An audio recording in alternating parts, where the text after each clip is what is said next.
The COVID-19 pandemic has hit hard the insurance sector, just like any other sector in the world. And this has forced insurance firms to find better ways to attend to their consumers. Now, on this episode of Business Redefined, we'll be sitting down with Gwen Kinisu, who is the CEO of Prudential, who is going to take us through progress over perfection. My name is Nina Shaban. Thank you for having us. Gwen, maybe we can start off with looking at the whole world and how it's been struggling with the COVID-19 pandemic, that has caused economic instability across the globe. So from where you see it, just give us a highlight on how the insurance sector is doing. Okay. You're very welcome to Prudential today. I think maybe just to provide some context, what we're talking about today is principally about the life insurance industry. When we talk about COVID had a great and far-reaching impact on the economy. And this has mostly to do with all the things that support our economy. So anything that was being imported, for example, anything that had anything to do with logistics, affected the pricing of products, the pricing of the food we eat, etc. So there's that part. But then when we look at where we sit as life insurers, the impact of COVID has been far-reaching because we had a lot of people who either got sick or who we lost. And as a result, as a life insurance industry, we ended up paying some significant claims to support the communities around us. On the health insurance side, there was, I think, mixed reactions in that whereas there were very high hospital bills for those affected, a lot of people decided to stay home and not visit hospitals because of the imminent risk they would be faced with.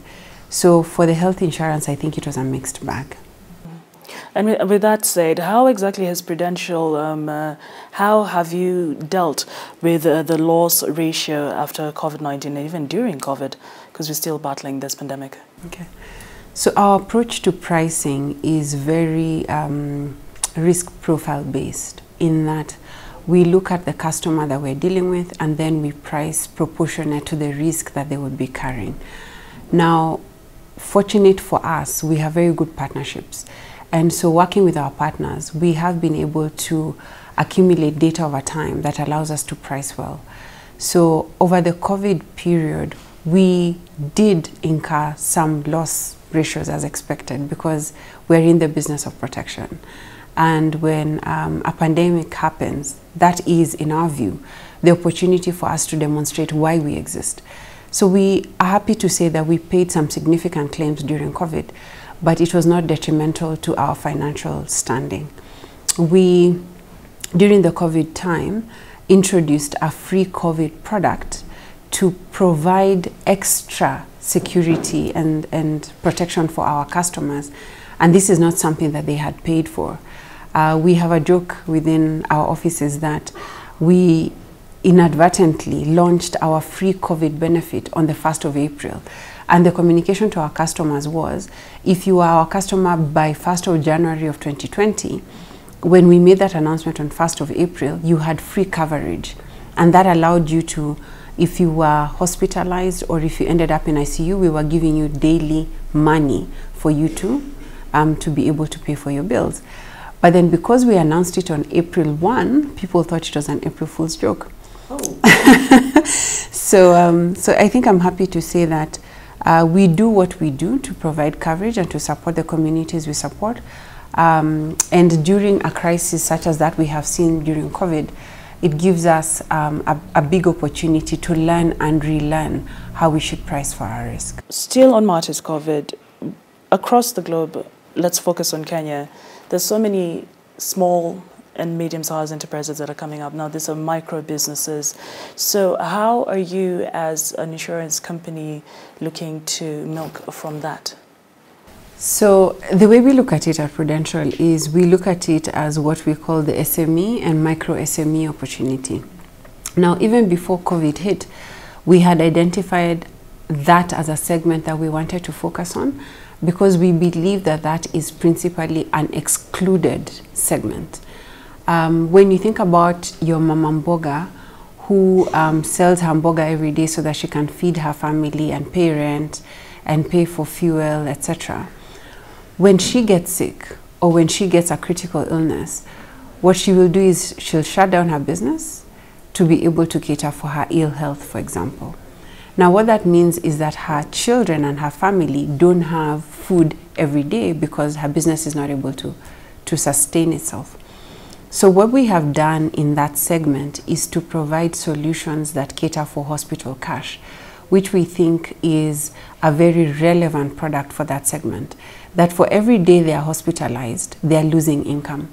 So we have rolled out products for that particular segment that allows them to have money to not only pay for their hospital bills on a daily basis, but also to feed themselves and their families, so that when they're ready to come back to the business, they can continue as if they had never stopped. And with that said, Gwen, you're very big on progress over perfection. Let's hear your take on that. Okay. So at Prudential, we look at ourselves as being in life insurance, and life insurance, from where we sit, is not something that you do today and you're gone tomorrow. It's a long-term play. And for us, long-term starts at 25 years. So the decisions we make today, we consistently ask ourselves, what impact will this have 25 years from now? Now, one of the things we are learning painfully is that the customer has disrupted. The way the customer consumes insurance has changed. We do not believe that we are where we need to be able to meet that need. And we therefore think that the only way for us to be able to understand that consumer is to walk that journey with them. And so one of the things we have tasked ourselves with is to build within our organization a culture of organizational agility. So what that means is that we iteratively make mistakes and learn from those mistakes. And so what we are after is progress over perfection, in the sense that we want our people to focus more on building momentum and then building the right habits to get better at serving the customer, as opposed to building a perfect product or solution and then placing it in front of the customer and they're saying, so what? Yeah? So the way we are approaching it is to say, we build a little bit, we test it on the customer, and then we keep reviewing and improving on it as we garner that customer feedback. And so that's one part. But then the other part is to do with the engine of our growth, which is our people. That we are encouraging our people to make mistakes, but also to learn from mistakes. That the messaging we have to them is that it's okay to fail, but it's not okay not to learn. Because we believe that as long as our people are continuously building their toolkit of skills, that they are very good at serving the customer, they are very good at dishing out solutions, then we become more competitive. So that's our thinking around how to make sure that as an organization, we have a culture that's future ready. Would you say that that's how you would describe progress? What does progress look like to you? So progress to Prudential means that we are getting better every day. Progress means that when we look back a couple of years from now, we are able to say that our people were at this level, but now they're so much better because we have provided them with the opportunities to develop themselves. But then also, more importantly, they have risen up to the challenge to say, this is where we need to go, and these are the skills that we require to get there. So it's that continuous improvement and that continuous building on the momentum with which we started. That is what we term as progress. All right. Now, I want us to talk about the different generations. And according to some research, Generation Z are said to have zero patience, while millennials are perfectionists, yeah? And I'm sure you have interacted with them, or you're currently interacting with them. So what would be your take on this? So I think many things are said about millennials and Gen Z. And I think the facts on the table are that these guys have come into a world where there are smartphones, where you put food in a microwave, you actually make your tea in a microwave. You are hungry and need to get food, you don't think about cooking it, you think about ordering it, etc. So they've come into a generation where things happen very quickly. So inadvertently, you'd expect that patience is a very foreign concept for them. But then on the back of that is also the fact that they are the ones who are propelling the knowledge age, right? They are the ones who, when they are sick or they need an answer, they go to Google and get it instantly. They are the ones who are propelling logistics and delivery businesses and internet-based businesses, etc. So I think when you look at this cohort of individuals in the workplace, I think as leaders, the challenge on us is to bring them closer to the action and understand them and understand what it would take to get the most out of them. So that it's one thing to say they are impatient, but then it's another thing to ask ourselves, what do they bring to the table and how do you pull that out? Yeah? And I think the organizations that win are the ones who will be able to pull that out. Because I believe that with that impatience comes a lot of agility. With that impatience comes new ways of doing things. Somebody said to me that they like to employ lazy people. And I thought that was an oxymoron. And they said that the reason why they like to employ lazy people is because lazy people will always find the fastest way or the fastest route to get a solution. And which customer doesn't want that? Right? The customer wants the simplest solutions to their very complex problem. So these are the guys then who would participate in building those solutions. All right, and at that particular note, we are going to come back and find out how exactly we can shift and start prioritizing progress over perfection. But we need to take a quick break, and we shall be back with more.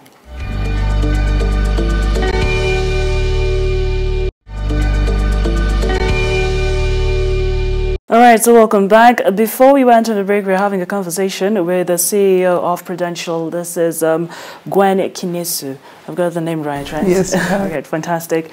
So we were talking about progress over perfection, and she was just about to give us tips on how we can shift, we can slowly move into progress and making sure that progress is better than perfection, right? So tell us about this shift and how it can be implemented. How do you prioritize progress over perfection? Over the course of my career and working with people, one of the mantras I subscribe to is, if something is not working for you, change it. So if perfection is causing you and the people around you a lot of grief, then maybe you need to change the lens with which you look at life. And you need to ask yourself, then how then do I approach life? How do I work with other people to make sure that I get the most for them and for myself? So personally for me, I think the transition happened very, very slowly. One, being a parent is very, very humbling. Selling life insurance is extremely humbling. But also leading people who are very different from yourself requires that you take a step back and ask yourself, how do I get everybody to align on a vision? And how do you pull out their superpowers to make sure that they come to the party? So as I talk about that, then maybe the first thing to say is for anyone who's starting out in their career and they're asking themselves, where do I start off? What do I prioritize? I think inadvertently, when you're starting out, your focus should be on how to become very good at executing. Yeah? And then as you grow into leadership, you then need to find a way of balancing out being a very good planner and being a very good executor, and finding that thin balance, because it's a thin balance. But over time, I think it's important to also determine and establish what is urgent versus what is important. Research shows us that the most effective leaders are the ones who spend 80% of their time on what is important. Examples of what is important is anything that prepares the organization to be future ready. So new opportunities, building relationships, solving big problems. So as you think about what things to focus on and prioritize is to ask yourself, where am I in my career? At what stage am I in my career? And then how do I ensure that I focus on the right things so that those right things then give me the desired results? All right, now, and how would you say organizations can actually support this particular shift when it comes to their employees, especially? So I think the big one is culture. I think there's many ways to slice it up, but I think the big one is culture. And culture is people say that culture will eat strategy for breakfast. And I know it's trite, but I believe it. I believe that you can have the best strategy in play, but if your culture is wrong, then you'll not be able to execute on that strategy. And so when it comes to building a culture where you are communicating to your people that we need to build the right habits, we need to do the right things at the right time, then eventually what you then end up with is something that looks almost perfect. I don't have a better way to put it, yeah? Because if you focus on the right inputs and you focus your teams on doing the right things over time, as opposed to trying to create this illusion of perfection which everybody is breaking their backs to achieve, and you get your team aligned on breaking that up into pieces that can be achieved and then progressively building the momentum for them to be able to achieve those particular outcomes, I think you're then building a culture where there's even more innovation, because out of those little projects come new ideas, come new ways of working that then support the bigger agenda of making sure that you provide competitive solutions in the marketplace. All right, and you've touched on innovation. It could be one of the biggest challenges you're facing as an insurance company or in the insurance sector. Could we please shed more light on that? So the data shows us that in Kenya, our penetration is just under 3%. So that means we have a headroom of 97% to go. So that means out of every 100 Kenyans, 97 don't have insurance. So the question is, why don't they have insurance? I think the answer to that, and I don't have the complete answer, but from where I see it, the way I see it, is that number one, people are not aware of insurance. People don't know what they need to know about insurance to lead them to make that decision to then purchase it. And then secondly, for those who know about it, they don't know enough about why they need it, right? And they're not able to make a connection between what they need and then what insurance comes in to satisfy. And then thirdly, I think is a responsibility of us as insurers to say, how do we create insurance products that serve needs that are not explicit for the customer, so that the customer, when they think about this need, they see the insurance industry as being the player that will serve that need. You earlier asked me about the microinsurance space. And I think when we talk about needs that are not explicit, it's us asking ourselves, when somebody has a small business, what is their biggest pain point? And how do we meet that pain point for them? As opposed to saying the terms and conditions of the policy are such and such, and therefore the only solution we can provide you with is what's already on the shelf. And so when I speak about innovation, I'm saying that innovation must come from the feedback that the customers are giving us, either directly or indirectly. And then that presents us the opportunity to be able to meet those needs. Fair enough. And as we wind up, Gwen, we've seen a lot of mergers when it comes to insurance companies. Would you say Prudential is headed that way, or what is your take when it comes to insurance companies merging? Again, going back to your previous question on why people do not buy insurance. And we know as an industry that we've got some way to go in building trust within our potential customers and even with our existing customers. And part of building that trust stems from us fulfilling and honoring our promises. That if somebody took a policy 20 years ago and they need to claim it today, that we need to be available to pay that claim and to make sure that it is a hassle-free process for that customer. Now, part of the mergers and acquisitions that are happening today are led by that there is a need for capital adequacy that insurance companies are required to have so that they can be able to pay claims up to a substantial level. And so as a result, you have insurers coming together to solidify that financial base to make sure that they can pay claims when they materialize. Is Prudential headed that way? The future will tell. What I will say is that our ambitions are big in this market. We see ourselves as a young player. We see ourselves in a place where we've got to think differently about insurance. And the reason we've got to think differently is because we're spending so much of our time with the customers trying to understand what it is that they need, so that we are not in a hurry to roll out products, but we are in a hurry to understand what the customer needs, so that even if we are slow to roll out products, we want to roll out products that are relevant and that the customer will say, this is good for me. And this has provided me with an opportunity to protect what is important to me. We all have a desire to provide those we love, especially the children that we have, with what we didn't get. Yeah? And part of that process is for us to say that I'm building a financial base that is stable enough. But in the process of doing that, we focus very heavily on accumulation of wealth, but we don't think about the protection of that wealth. Now, what we want to do as Prudential, and what we are doing today, is to say, how do we partner with you to help you to protect that wealth and hence protect what is important to you?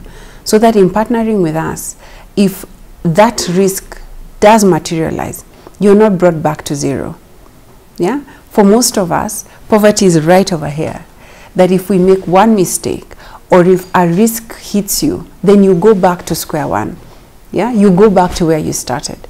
And that's why insurance is important, that it allows you not to have to go back to square one, but it allows you to go back to where you had reached. And that's what we aim to do as Prudential. So our ambitions are big, but we think we'll only get there when we educate our customer base and when we partner with them to make them realize that protection is as important as accumulation. All right.